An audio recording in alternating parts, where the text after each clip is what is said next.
I'm gonna pour me a little sip. This should be a pretty quick one. We're just going to review Cut Class, which was held over 2 sessions in Rudder Auditorium for the first time in 25 years. And that will probably not be the only time I say that,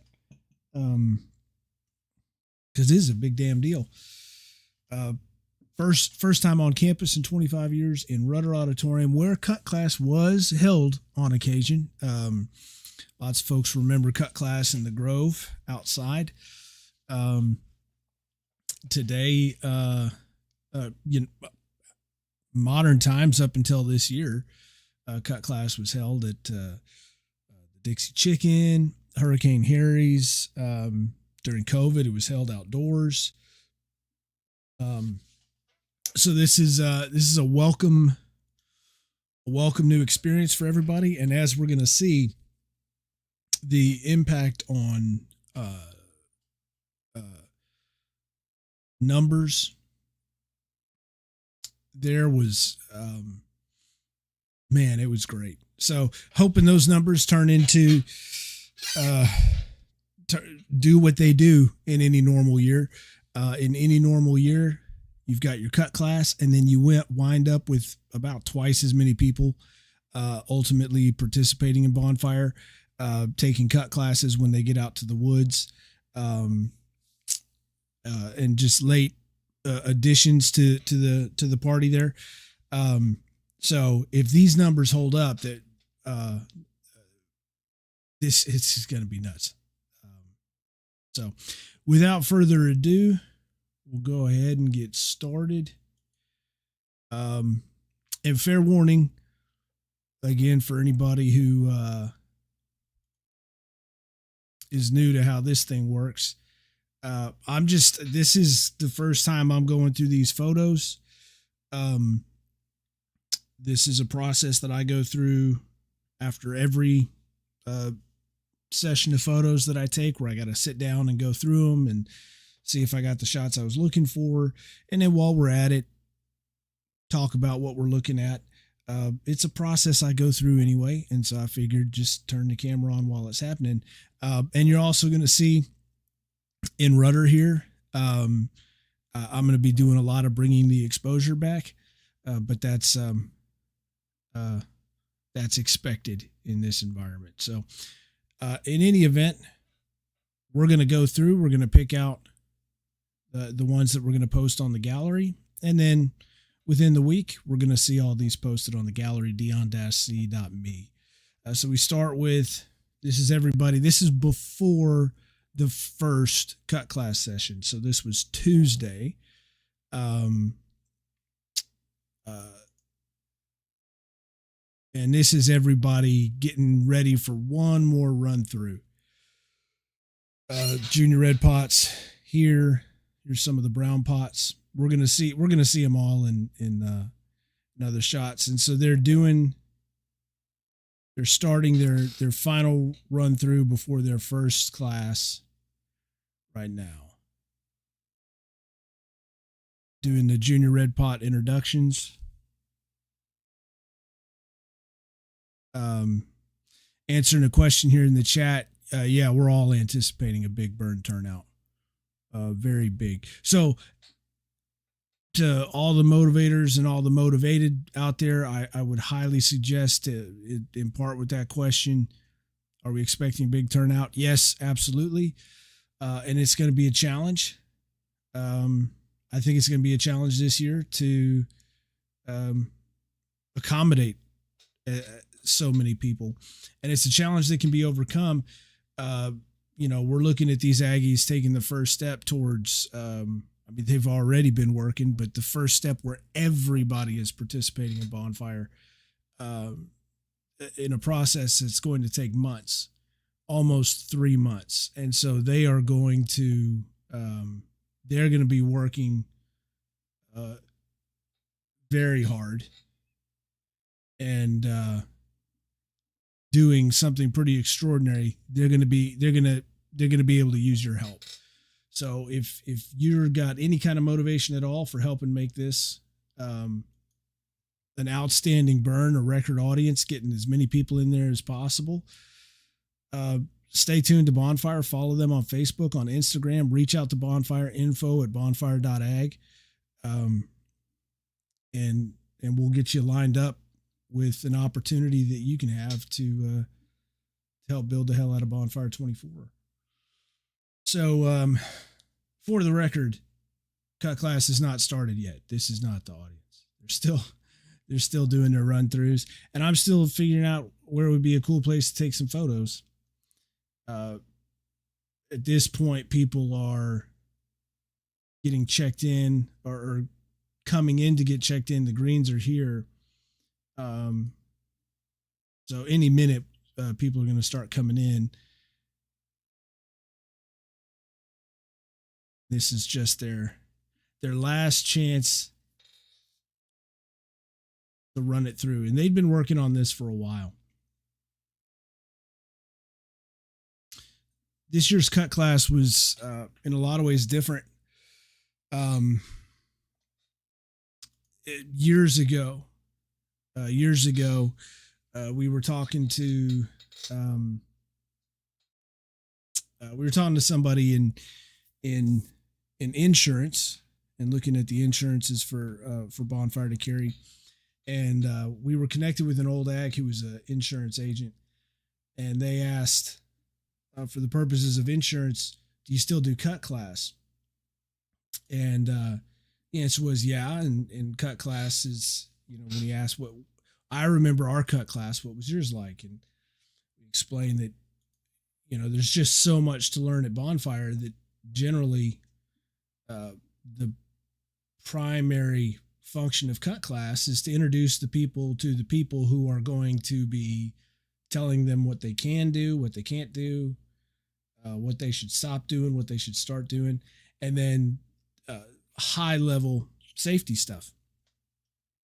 And the agent says, yeah, yes, that's right. That's what we did. That's what you should do. This is great. So it's been great, but these leaders recognizing that there would be so much more participation, so much more motivation in the woods this year.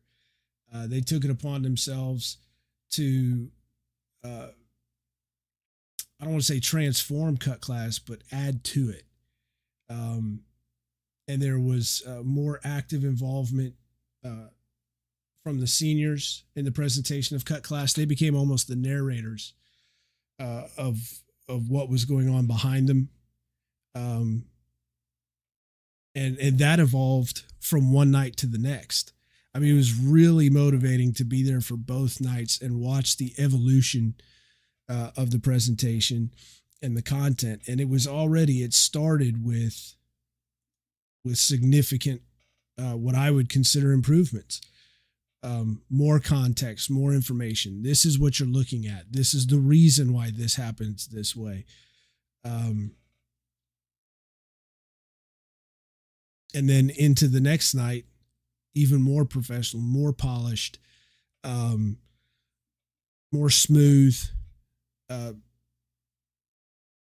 almost it had a very business-like feel with the Bonfire flare, which was really, that was artfully done, to be able to convey both of those things that are critical to how Bonfire functions: discipline, safety, structure, but fun.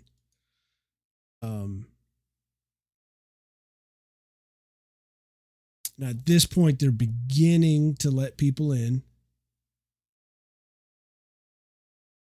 So already this is a good crowd as they're beginning to let people in. Something that people, some of the leaders were saying afterwards, they were like, wow, man, I kind of felt like there wasn't as many people, and I said, hey man, remember what we all knew. Rudder Auditorium swallows you up, right? And even so, this is just the beginning. There's still more people coming in. And even that, there's 40 people per row. By the end of the night, just back of the envelope math on just the first night, I figured that at least 200 people. And then we'll see on night 2 with the core and 1 or 2 non-reg dorms. There was still more than that. And then most impressive of all, when that crowd got motivated, they filled it like it was a concert. It was, just kind of make your hair stand on end. They were, Bonfire filled up Rudder Auditorium. It was outstanding. So here they're marching out, and the crowd. This was the first moment of me hearing that crowd, and there would be many more moments over the next 2 days. But I heard that crowd as they walked out. Maybe erupts is the word I'm looking for. People were motivated to be there.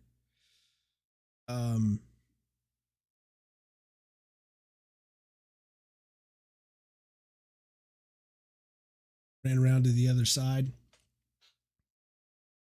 So at the start of class, they pulled all of the fish down to the front. So there's fish down in front of the stage there. A couple rows of fish down there, mobbed up. So many fish. It's just so motivating to see that many fish there.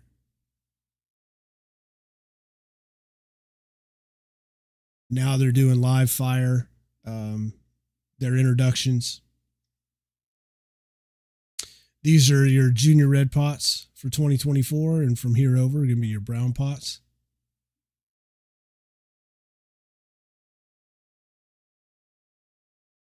At this point, they're introducing themselves and their jobs, their roles. A really great evolution into night 2. And, we're also going to look at night 2 as well.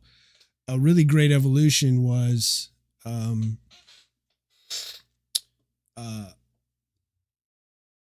the seniors in their narration of the proceedings. In night 2, they took the time to explain not just, all right, these are the groups of people before they start introducing themselves. These are the groups of people. This is what this group's job is. This is what this group's job is. Here's what your chain of command looks like, which provided a little bit more context to the individual introductions. And as the night would go, helped people understand sort of these are the behaviors that you're going to be seeing out in the woods. This is what correction looks like and everything, and from who it's going to come from. It just made things so much clearer. It was.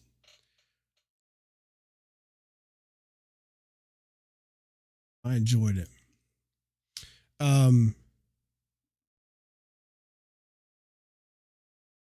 There's the senior head stack handle.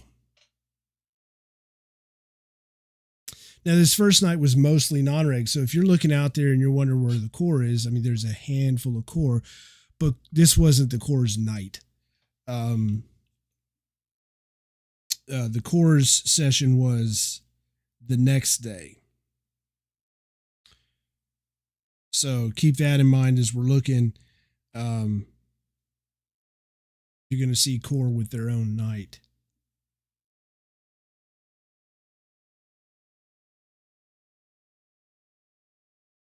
This is one of the brown pots introducing the seesaw. You seesaw, you do not touch saw.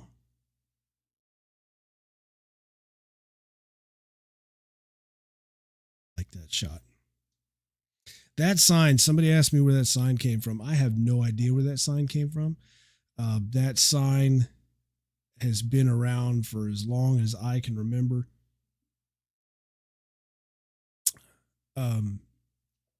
It's a good question. I like it. It's a great sign. At this point, each of the juniors has a turn in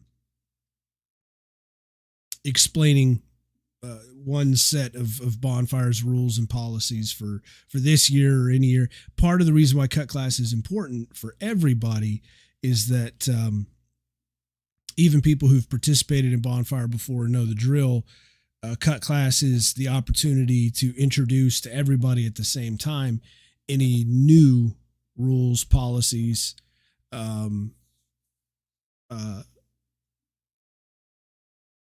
guidelines, new parameters if you're in a set of woods with some particular challenges.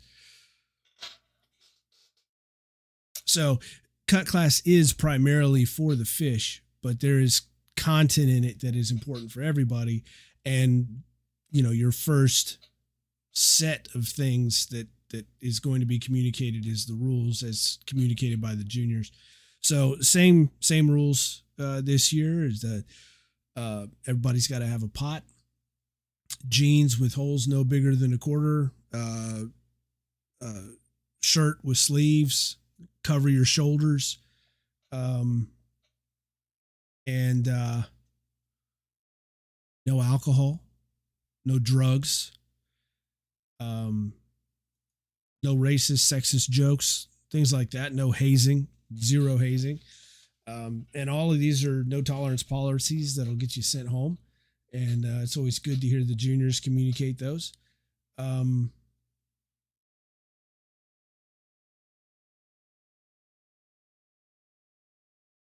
And each year has their own style, their own way of getting those points across.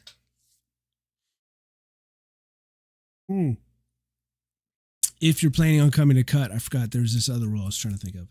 If you're planning on coming to cut and you haven't been out in some years, be prepared. There is also no smoking. So, and that is something that started with, I guess it was 10 years ago now, maybe almost 10 years ago.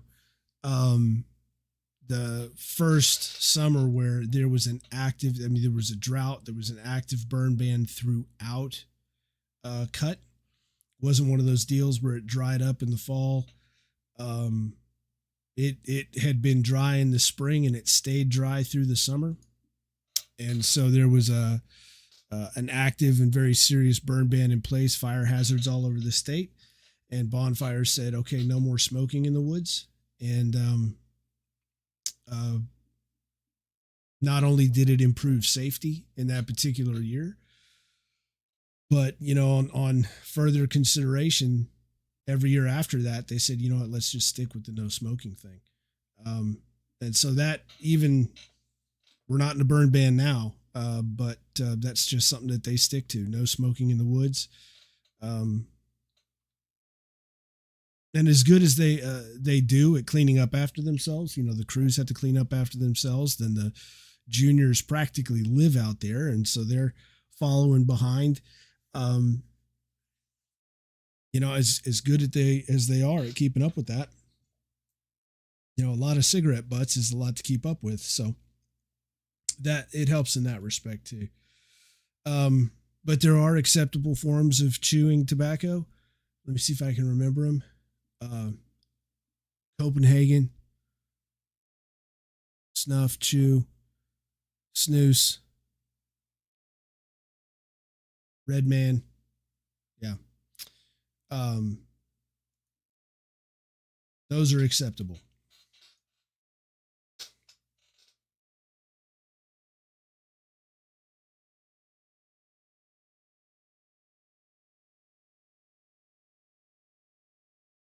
So that was the part where they're reviewing calling a log. And this was something else that changed from one night to the next. Again, so many improvements with explaining this is what you're seeing behind you. This is where this is going. This is why. Demonstration of the wrong way to do it. The Browns have a great time and inject fun by showing the wrong way. And then people get to see what a correction looks like. And then people get to see what everybody doing it the right way looks like. And it's a very efficient, I would consider entertaining way of conveying three things at once. If you look like this, you're doing it wrong. This is what it will look like when you are corrected. This is what it looks like when everybody's doing it right. But even then, as efficient as that might be, it can get things kind of cloudy a little bit. And so going into night 2, the variables of this space and how many people there were, and frankly, how many juniors there are on stage now too. There were adaptations made so that in the second run, it became so much tighter and so much more clear. These demonstrations, and we'll see. I think I've got some photos of sort of exactly what I mean when they were among their improvements into night 2. Here they're wrapping cut class with a story.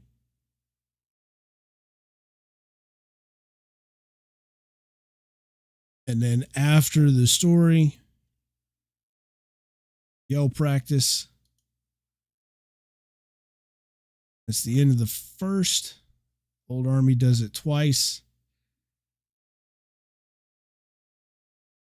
This is build the hell out of Bonfire. And it will stay build the hell out of Bonfire. See the callback. It's a little blurred there. Well, there we go. They're passing it back. Looks like beat the hell. But at this time of year for Bonfire, it's build the hell out of Bonfire. Junior head stack, passing it, leading the yell there.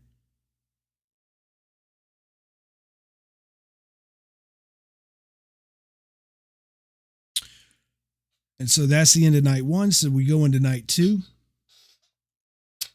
There was talk about changes to the substance and delivery from night 1 into night 2.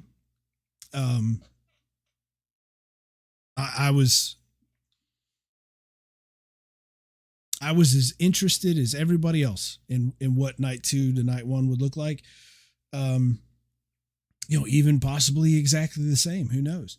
But I know they had goals, and they found things that they could do differently, and so I was looking forward to seeing what that looked like.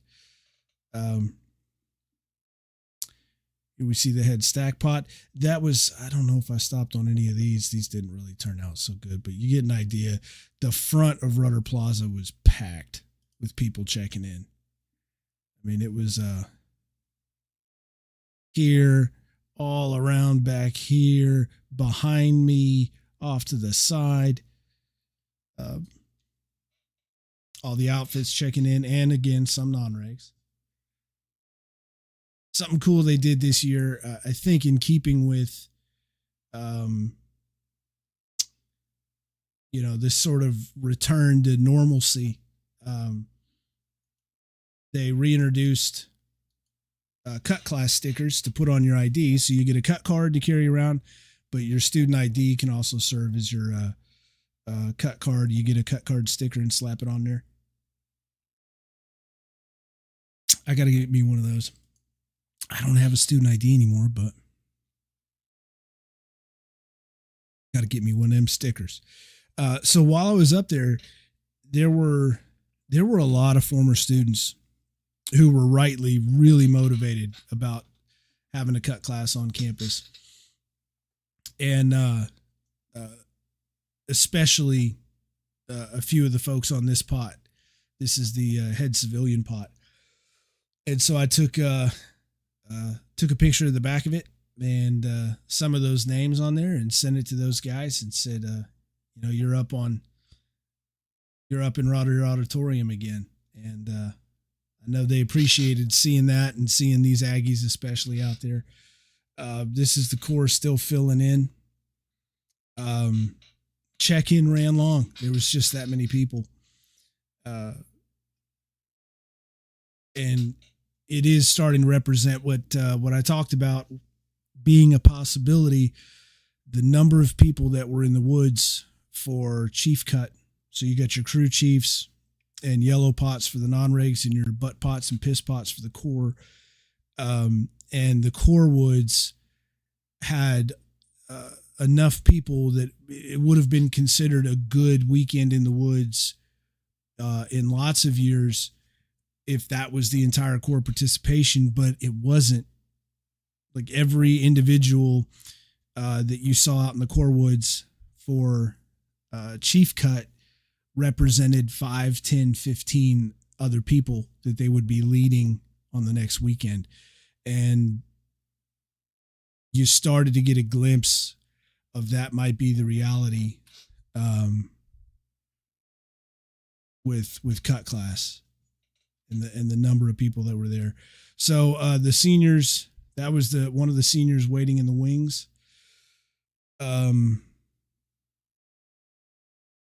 People are still trickling in, but they're going to go ahead and start the introductions here, and they're going to start trying to work the fish down to the front.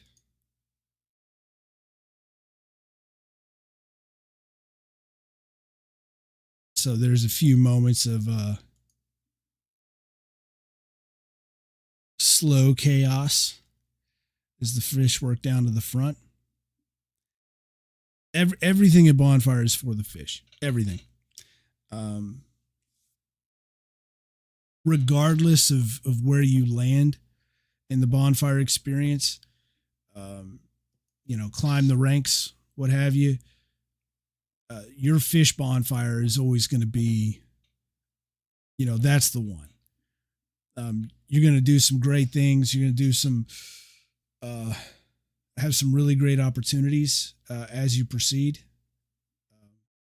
And here, this was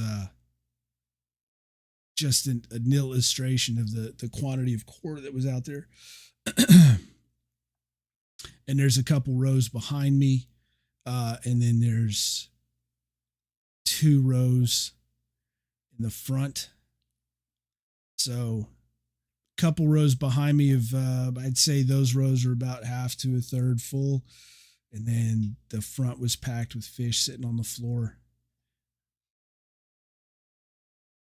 God, it was good.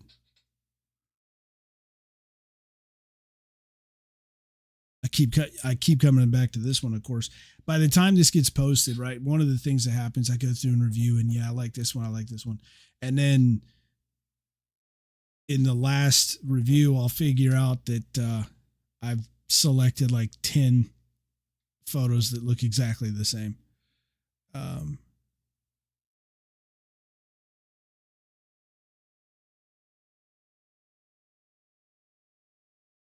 So what I'm picking now might not wind up on the website.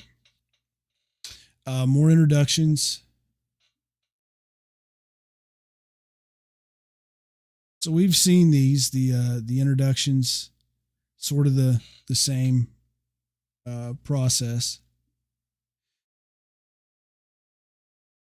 And already here at this point, if you saw night 1 and then you saw night 2, you were seeing the changes already. Things were being broken down more explicitly on night 2. This is what you're looking at. This is what is happening. This is why this happens. This is the sound you hear before this happens, after this happens, whatnot. A lot less left to you to figure out, which was good. It can look chaotic without context. And so there was a whole lot more pace that was brought into the mix and context. This is what falling a tree on Rudder stage looks like.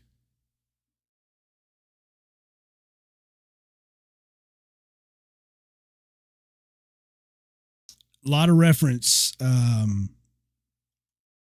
lot of research into previous cut classes on campus. Reached out and spoke to a number of old ags. What did you do? How did you do it? I was very impressed by the level of their research going in.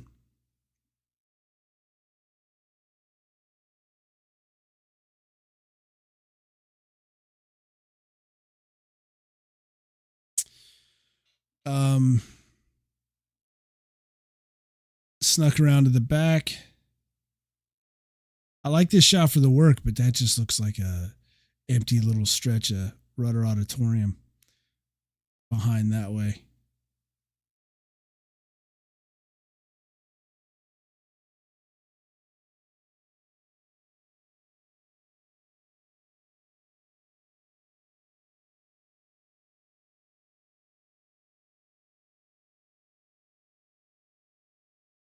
Lights were cool in here.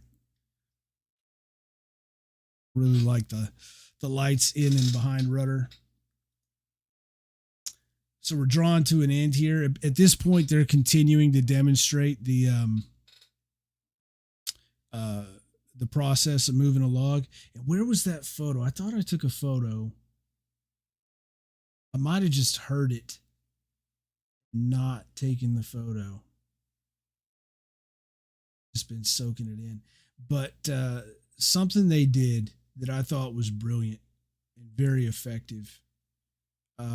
Before they started teaching the maneuvering and how to carry a log and what the calls look like, they picked out one brown pot that they would use as sort of the example. So still have a little bit of the chaos, a little bit of the because it can be chaotic in the woods, and you're going to have to learn how to navigate that and deal with it, and then bring chaos back into order.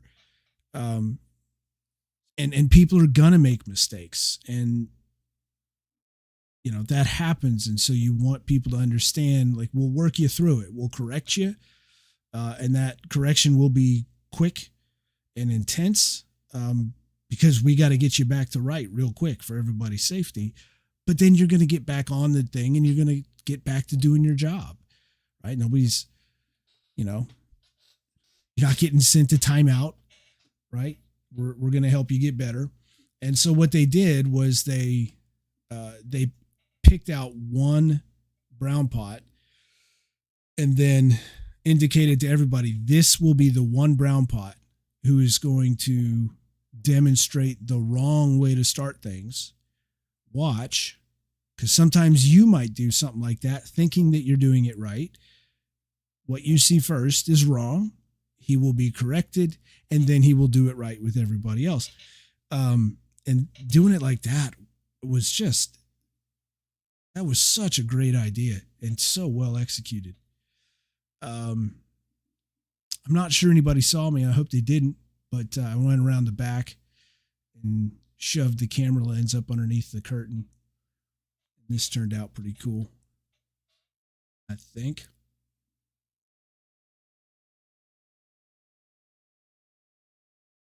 This was story time.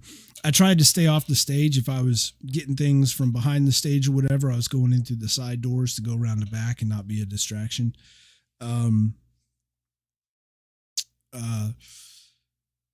But on this one, I did have to. Well, it wasn't my intent, but it was just so funny. I had to go up there and get the picture. This is all the browns and greens coming out for story time.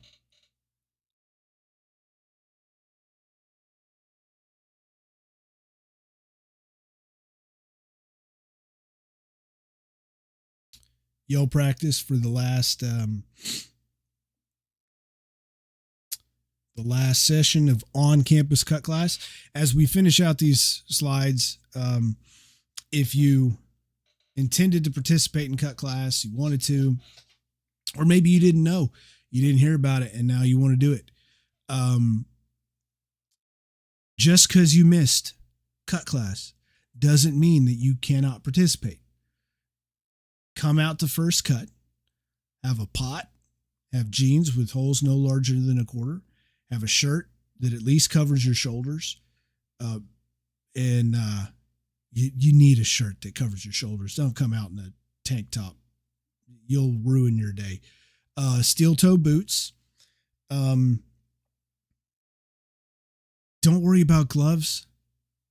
You can't use a glove except for on your slide hand, your base hand that stays on the axe, the bottom hand. That you cannot wear a glove on that, so don't worry about that. Simple. Boots, jeans, shirt, pot. Come out, and there will be another cut class before first cut. And this was a loud yell practice, y'all. There will be another cut class before first cut. And if you even miss that one, it's a good problem to have people who hear about what's happening at Bonfire later into the season and decide that they've been missing out and they want to come. So come out and you will get taught up. Somebody will give you the instruction that you need. And then if you don't have a crew, somebody will assign you to one. You can find one, and you'll get to participate in Bonfire. All work at Bonfire is done within crews, right? There's nobody going out there into the woods by themselves. You are working with a crew, and every crew has got a leadership structure within it. And then that reports up to the leadership structures in Bonfire. So you're going to have a place in that order there. But you don't have to have one when you go out. Somebody will find a place for you. So if you miss cut class, that's fine. See you in the woods. And at any time, if you can't get your steel toes in time for first cut, that doesn't mean that you don't get to participate at all. Just come out to second cut.